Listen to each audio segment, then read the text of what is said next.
کہ اللہ تعالیٰ فرماتا ہے کہ تمہیں خواہشات کی لذتوں نے دیوانہ بنایا ہوا ہے، تمہیں دنیا کی لذتوں نے دیوانہ بنایا ہوا ہے، اور ان دنیا کی لذتوں میں سب سے پہلے عورت ہے، اور اس میں کوئی شک نہیں ہے کہ اس دنیا کی سب سے خوبصورت چیز عورت ہے۔ اور ایک آپ کو اپنا تجزیہ بتاؤں کہ دنیا پھری اور پھر کبھی جنگل، کبھی عرش، کبھی فرش، میں جو شعر پڑھا کرتا ہوں، کبھی عرش پر، کبھی فرش پر، کبھی ان کے در، کبھی در بدر، کبھی عاشقی تیرا شکریہ میں کہاں کہاں سے گزر گیا۔ دنیا میں انسان کے علاوہ جتنے نر ہیں وہ بہت خوبصورت اور مادی انتہائی تھکی ہوئی، چوڑی۔ مور دیکھا ہے؟ مور نر دیکھا ہے؟ کیا اس کے پر، کیا اس کی شان، کیا اس کا حسن، اور مور نے ویکھی مری ہوئی چوئی دی طرح۔ گھوڑے کو دیکھو، میرے والد صاحب گھوڑے رکھا کرتے تھے، تو ہم چھوٹے چھوٹے ہوتے تھے تو جو نر گھوڑے ہوتے تھے ایسے ان کا سر اٹھتا، اور گھوڑیاں ہی کرتی ہوتی تو ساری، حتیٰ کہ چوہا بھی سونا ہوتا ہے، چوئی نہ دے۔ نر کبوتر دیکھو، مادہ کبوتر دیکھو، نر شیر دیکھو، شیر نہیں دیکھو، کھوتا بھی سونا ہے، کھوتی نہ دے۔ یہ میرا ایک تجزیہ ہے کہ انسان کے سوا جتنی مخلوق جاندار، اس میں نر خوبصورت ہے، مادہ اس کے مقابلے میں بالکل مٹھی، اور انسانوں میں اس کے برعکس ہے، اس میں مادہ خوبصورت ہے، نر اس کے مقابلے میں نوکر ہی لگتا ہے بیچارہ۔ اللہ نے عورت کو حسین بنایا ہے، مرد سے زیادہ حسین اللہ نے عورت کو بنایا ہے۔ اور جنت کی بھی سب سے بڑی نعمت اللہ کی رضا اور نبیوں کا پڑوس اور اللہ کا دیدار، جو ایک روحانی نعمتیں ہیں۔ اس کے بعد جو جنت کی سب سے بڑی نعمت ہے وہ جنت کی نیک عورت ہے، جنت کی حور ہے۔ اس سے بابا آدم علیہ السلام جو جنت میں اداس پھرتے تھے، جب ماں جی آئے تو ٹھر پائے آدم علیہ السلام، خوش ہو گئے، واہ واہ جوڑی بن گئے، جوٹی دار آ گیا۔ اور یہ بات تو آپ سب کو معلوم ہے کہ اللہ نے یوسف علیہ السلام کو سب سے حسین بنایا، لیکن یہ بات کم معلوم ہے کہ عورتوں میں سب سے حسین اللہ نے حوا کو بنایا، جیسے حوا۔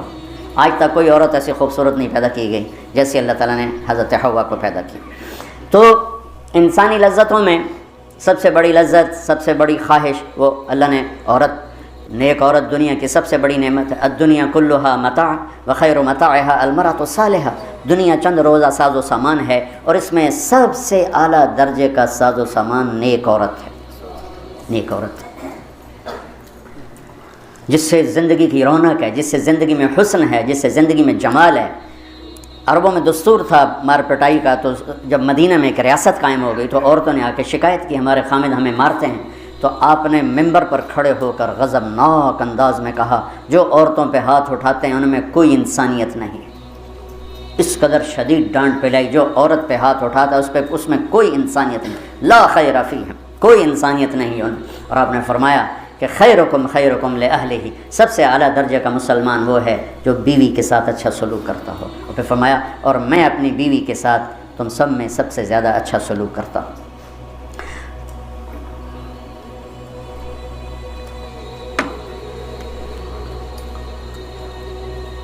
آپ نے 9 گھر آباد کیے جب آپ دنیا سے گئے، 9 بیویاں تھیں، اور کسی گھر میں روٹی نہیں کھانے کو، دودھ نہیں پینے کو، دوا نہیں لینے کو، اور بیویاں قربان ہو رہی ہیں، صدقے واری جا رہی ہیں۔ کس بات پر؟ آپ کے اخلاق، آپ کا حسن سلوک، آپ کا اظہار محبت، آپ کی رواداری، آپ کا انصاف، آپ کی دلداری۔ تو اللہ تعالیٰ کہہ رہا ہے تمہیں بڑی اچھی لگتی ہیں عورتیں، پھر آگے نمبر 2 اولاد، پھر سونے چاندی کے ڈھیر، پھر بڑے خوبصورت گھوڑے، پھر جانور، پھر کھیتیاں۔ پھر اللہ کہتا ہے یہ تو دنیا کا تھوڑا سا ساز و سامان ہے، اللہ کے پاس بہت خوبصورت ٹھکانہ ہے۔ پہلے دنیا کا بتایا، ابھی ہم بیٹھے تھے تمہارے استاد کہنے لگے ذہب سونے کو کہتے ہیں، اور ذہب ہے چلے جانا، یعنی یہ وہ چیز ہے جو چلی جاتی ہے، اور فضہ بھی ہے، ان فضہ سے ہے بھاگ جانا، بھگدڑ مچ جانا۔ تو سونے چاندی کے اندر ہی بھاگ جانے کا مطلب پڑا ہوا ہے، تو کون کس کے ساتھ یہ وفا کرے گا؟ لیکن انسان کی کمزوری اللہ نے بتائی کہ تمہیں عشق ہے، تمہیں تمہاری خواہش ہے، میری بیوی ایسی ہو، میرے بچے ایسے ہوں، میرے پاس سونے چاندی کے ڈھیر ہوں، اور میرے پاس سواریاں ہوں، گھوڑے ہوں، میرے پاس لینڈ کروزر ہو، میرے پاس مرسڈیز ہو، میرے بڑے کھیت ہوں، بڑا زمیندارہ ہو، بڑا میرا ڈیرا ہو۔ یہ سارے تمہارے اندر کے خیالات ہیں جو اندر جنم لیتے رہتے ہیں، لیکن لو بھی لوگے تو کب تک لوگے؟ شیر شاہ سوری نے جب دلی کو فتح کیا، بہت اچھا بادشاہ تھا، بہت اچھا بادشاہ، تو وہ کہنے لگا ہائے افسوس، میرے سر پہ حکومت کا سورج اس وقت چمکا ہے جب میری اپنی زندگی کا سورج غروب ہونے والا ہے۔ 60 سال کی عمر میں اس نے فتح کیا دہلی کو، اور 66 سال کی عمر میں فوت ہو گئی۔ تو یہ ساری چیزیں کسی کو مل جائیں، پیدائشی طور پر مل جائیں، وقت کتنا ہے؟ 60 70۔ زیادہ بوڑھا ہو جائے تو اولاد ہی تنگ پہ جانے۔ مولانا صاحب دعا کرو ابا جی نو خیر ہو جاوے، یعنی ہم ٹر جاوے، ماں جی تیرا مت ہو جاوے۔ لیکن اب اولاد سے خود سنا ہے کہ دعا کرو ماں جی سوکھے ہو جاؤ، مطلب مر کے مگرو لے جاوے۔ اولاد موت کی دعائیں مانگتی۔ تو اب اللہ اس کے تقابل میں لاتا ہے، قل انبئکم بخیر من ذالکم۔ انبئ کا مطلب ہوتا ہے بار بار بتانا۔ لگتا ہے جو تمہیں نظر آ رہا ہے اس سے تو تم اثر لے رہے ہو، میں تمہیں بار بار بتاؤں گا، پوری جنت کو قرآن میں پھیرا دوں گا، کبھی یہاں کبھی وہاں، کبھی یوں کبھی یوں، کبھی نہر، کبھی باغ، کبھی حور، کبھی سونا، کبھی چاندی، کبھی لباس، کبھی کھانے، کبھی اپنی رضا، کبھی زندگی کا ابدی سرمدی ہونا۔ انبئ، بار بار تمہیں میں جنت بتاؤں گا۔ اللہ کے فضل سے بر صغیر میں جنت سب سے پہلے اللہ نے میری زبان سے کہلوائی، ورنہ کسی بڑے سے بڑے علامہ خطیب نے جنت کو نہیں کھولا تھا۔ سب سے پہلے جنت اللہ نے میرے ذریعے سے چلوائی، اور وہ بھی ایک عجب میرے رب کا نظام تھا۔ ہم نے بھی پڑھی تو نہیں تھی، نہیں ہمیں پڑھائی گئی تھی۔ جنت کے ابواب چلوائی، تیز گام چل رہی تھی، نہ پڑھنے والے کو پتہ نہ پڑھانے والے کو پتہ۔ تو میں سال لگا رہا تھا، 80 81 میں نے سال لگایا جماعت میں۔ تو فروری کا مہینہ تھا اور ہماری گجرانوالے تشکیل تھی، اور کویت کا ایک عرب میرے ساتھ تھا، اکرم اس کا نام تھا، اصل کہیں وہ ترکی تھا لیکن نسلوں سے آباد تھا۔ تو مجھ سے ایک دن کہنے لگا تو نے حادی الارواح الی بلاد الافراح یہ پڑھی ہے؟ یقین میں نے کہا یہ کیا ہوتا ہے؟ وہ نام عجیب ہے نا، حادی الارواح الی بلاد الافراح۔ حادی وہ حدی سے ہے، یحدو سے، وہ جو اونٹ کے لیے حدی ہوتی تھی نا، اونٹ کے لیے نغمہ ہوتا تھا، اونٹ تیز ہوتا تھا، تو روحوں کا وہ نغمہ جو انہیں خوشیوں کے شہر کی طرف لے جائے۔ مجھے پہلے سمجھ میں نہیں، میں نے کہا کیا کہہ رہے ہو، یہ کیا ہے؟ کہنے لگا کتاب ہے۔ میں نے کہا اچھا کتاب کس کی؟ کہا ابن القیم کی۔ میں نے کہا میں نے تو آج نام سنا ہے۔ کہا میں واپس تمہیں چلتے ہیں نا رائمنڈ، تو میرے وہاں پڑی ہے امانت میں تمہیں دوں گا۔ تو ہماری 10 دن کی تشکیل تھی، ہم واپس آئے تو اس نے مجھے وہ کتاب پکڑائی، میں نے اس کو پڑھنا شروع کیا۔ سب سے پہلے میرے رونگٹے کھڑے ہوئے کہ یا اللہ اتنا بڑا تیرا مہمان خانہ، اور ہمیں سوائے لفظ جنت کے علاوہ معلوم ہی نہیں کہ وہ کیا دولت ہے، کیا خزانہ ہے۔ تو کس طرح ہم دنیا سے بے رغبت ہوں گے، کیسے غلط عورتوں کے پھندوں سے بچیں گے، کیسے دنیا کی چمک دمک سے ہم بچیں گے جب تک ہمارے سامنے جنت کی رونق نہ ہو۔ جنت، ایک نوجوان کہنے لگا اللہ حوروں کا لالچ کیوں دیتا ہے؟ میں نے کہا زنا کو روکنے کے لیے، کہ لوگ شادی کر کے بھی زنا نہیں چھوڑتے ہیں۔ تو اللہ تعالیٰ نے کہا پاک دامن ہو جا، میں نے تیرے لیے جنت کی خوبصورت لڑکیاں تیار کر کے رکھی ہیں، وَزَوَّجْنَاهُمْ بِحُورٍ عِينٍ، اور ہم خود تمہارا نکاح کریں گے جنت کے حوروں کے ساتھ۔ اللہ نکاح پڑھے گا، سبحان اللہ۔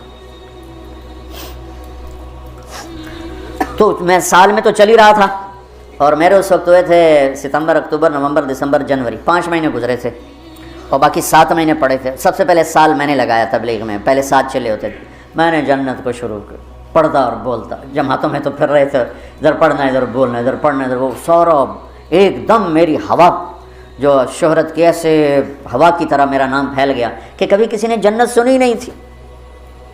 وہ کہے ہم نے تو 50 70 سال عمر ہے، کوئی کہ 80 سال عمر ہے، کوئی کہ میری 50 سال عمر ہے، میری 60 سال عمر ہے، میں نے زندگی میں کبھی جنت کو نہیں سنا، میں نے پہلی دفعہ آپ سے جنت کو سنا ہے۔ تو وہ جو میں پہلے مشہور ہوا لوگوں میں، وہ جنت کی وجہ سے کہ جنت کو میں نے بیان کرنا شروع کیا۔ سارا 1000 آیات ہیں جنت اور جہنم پر، اور کوئی بیان ہی نہیں کرتا۔ کون ہم مرنا چاہتا ہے؟